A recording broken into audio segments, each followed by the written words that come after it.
everybody, our vote would be implemented. That was backed up by a general election in 2017. To turn your back on all of that and make people vote again would be a dreadful thing, although the result would be an even bigger Leave vote.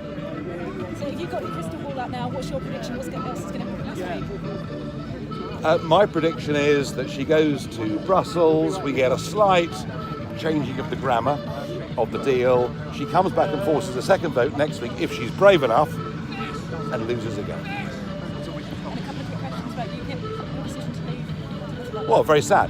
You know, I mean, I joined UKIP in my late 20s. I helped found it.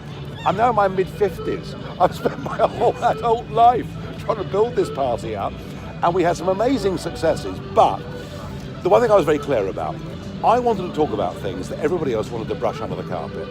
Immigration, illegal immigration, all these things.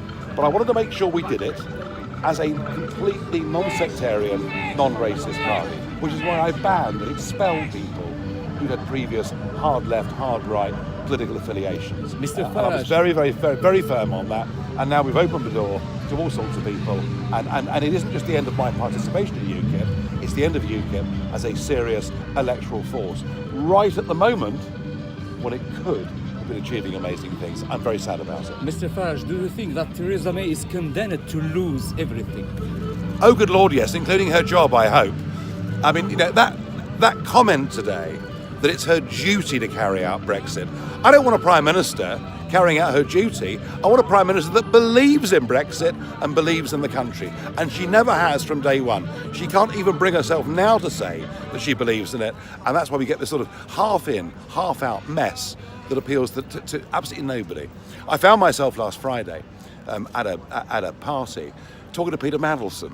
We have diametrically opposed views on the European Union, but we both agree this deal is dreadful. Would you rather have a no-deal Brexit? What, a clean Brexit, you mean? Without a deal, without an agreement? I don't want a deal that wraps us up. I don't want a deal that costs us 40 to 60 billion.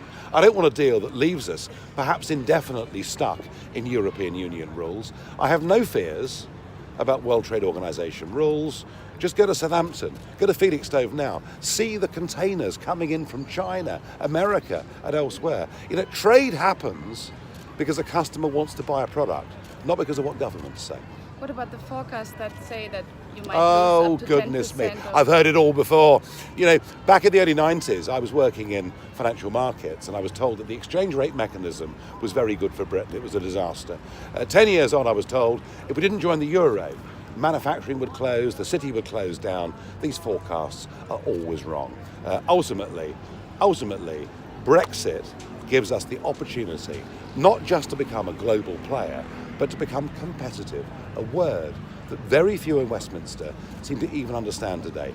The reason being, of course, none of them have ever had a proper job.